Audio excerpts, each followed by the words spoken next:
तो पिछले पार्ट में हाओ चिन ने लाओ को हरा दिया था, लेकिन तभी अचानक से लाओ वहाँ पर अपने किसी पावर का यूज करने लगा था। तब इसे देखते ही उसके साथ वाली लड़की उसे कहने लगती है कि तुम ऐसा मत करो, क्योंकि फैन ने तो इसे तुम्हारे लाइफ को बचाने के लिए खरीदा था। लेकिन इसके बाद भी हम देखते हैं कि लाओ इसकी कोई बात नहीं मानता और वो इसके ऊपर अपने ब्लड को सेक्रीफाइस करके इसके पावर को एक्टिवेट कर लेता है। तब इसे देखते ही चिन कहने लगती है कि आखिरकार वह तो हार गया था, लेकिन इस तरह से वह तो चीटिंग कर रहा है। इसके अलावा हम देखते हैं कि यहाँ के बाकी लोग भी इस पावर से पूरी तरह से हैरान हो गए होते हैं और फिर वो कहने लगते हैं कि क्या यह लीजेंडरी फॉरबिडन स्पेल की पावर है। वहीं दूसरी तरफ हम देखते हैं कि वह पावर पूरी तरह से एक्टिवेट हो गया था और फिर इसके अंदर से एक बहुत ही पावरफुल पपेट बाहर आता है, लेकिन असल में वो सबसे पहले लाओ के ही गर्दन को पकड़ लेता है, जिसे देख सभी लोग कहने लगते हैं कि यह तो इविल है और वह तो अपने मास्टर को भी नहीं पहचान रहा। वहीं वो पपेट लाओ से कहता है कि तुमने मुझे यहाँ पर समन क्यों किया, जिसके बाद लाओ उसे कहता है कि मैं तुम्हारे मदद से उसे हराना चाहता हूँ। जिसके बाद हम देखते हैं कि वो पपेट इसे छोड़ देता है, लेकिन फिर वो कहने लगता है कि मैं यहाँ के हर किसी को मार दूंगा और मैं किसी को भी यहाँ से जिंदा बच कर नहीं जाने दूंगा।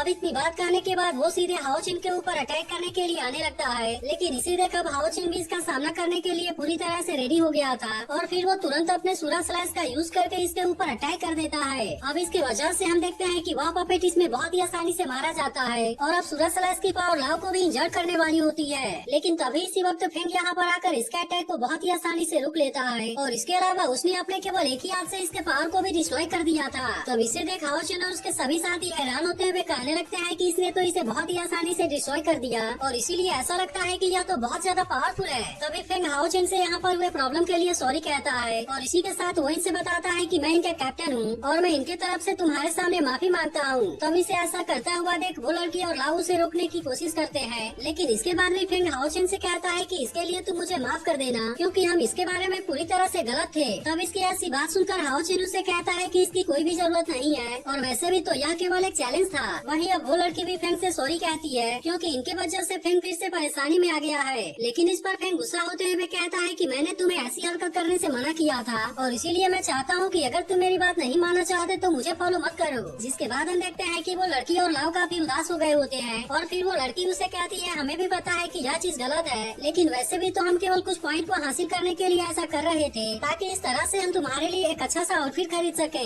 लेकिन इस पर फेंग इनसे कहता है कि मुझे इसकी कोई जरूरत नहीं है और फिर इसके बाद वो भी इनको हाओ चिन के सामने माफी मांगने के लिए कहता है, लेकिन हम देखते हैं कि वे ऐसा करने के लिए रेडी नहीं होते। जिस पर फेंग इनसे कहता है कि क्या तुम मेरी बात नहीं मानोगे। तब इस पर लाओ से कहता है कि तुम हमेशा ही ऐसा करते हो, लेकिन आखिरकार वैसे भी इस बार तो पूरी तरह से इसमें मेरी ही गलती थी। इसके बाद हम देखते हैं कि वो इसके बारे में बात करते हुए काफी उदास हो गया था, क्योंकि इनके ही वजह से फेंग बार बार परेशानी में आता रहता है और इसके अलावा इनके ही वजह से वो मिशन के दौरान भी जख्मी हो जाता है। अब इसके वजह से हम देखते हैं कि वो छोटी लड़की भी काफी रोने लगती है और फिर लाओ कहने लगता है कि मैंने तो तुम्हारे द्वारा दिए गए एक्स को भी बर्बाद कर दिया, इसीलिए तुम मुझे अपने ग्रुप से बाहर क्यों नहीं कर देते। लेकिन इसके बारे में सुनते ही फेंग उससे कहता है कि तुम कैसी बकवास बातें करने लगे, क्योंकि जब तक मैं तुम्हारा लीडर हूँ मैं तुम्हें अबेंडन नहीं करूंगा। इसके बाद वो उससे कहता है कि इतने बड़े आदमी को रोते हुए तो शर्म आनी चाहिए और इसीलिए मैं चाहता हूँ कि तुम सबसे पहले जाकर उनसे माफी मांगो। जिसके बाद हम देखते हैं कि वे दोनों इसकी बात मानकर हाओ चिन के सामने माफी मांगते हैं, जिस पर फेंग हाओ चिन से कहता है कि असल में ये उतने ज्यादा बुरे नहीं है, लेकिन असल में कभी कभी वे बहुत ज्यादा जिद्दी हो जाते हैं। तब इसकी ऐसी बात सुनकर हाओ चिन भी उससे कहता है कि इससे कोई भी प्रॉब्लम नहीं है और वैसे भी तो यह कोई फाइट नहीं थी। तब इस पर फेंग उससे कहता है कि अगर तुम्हें कभी जरूरत पड़े तो मुझे जरूर बताना। और अब इतनी बात करने के बाद वो अपने लोगों को लेकर यहाँ से चला जाता है। तभी इसी बीच हम देखते हैं कि यहाँ का रेफरी हाओ चिन के पास आता है और फिर उससे कहता है कि फेंग असल में बहुत ही अच्छा इंसान है, लेकिन उसका लक ही पूरी तरह से बेकार है। फिर वो आगे से बताता है कि फेंग ऐसा जीनियस है जो कि बहुत ही कम एज में लेवल 6 में चला गया था, लेकिन जब डीमन हंटर्स के लिए सिलेक्शन हो रहा था तो उसने इनको अपने टीममेट के रूप में चुना और इस तरह से उस समय उसके पास में जो कुछ भी था उसने इनको दे दिया, जिसके वजह से उसके पास में अपने लिए एक भी मेरिट पॉइंट नहीं बचा।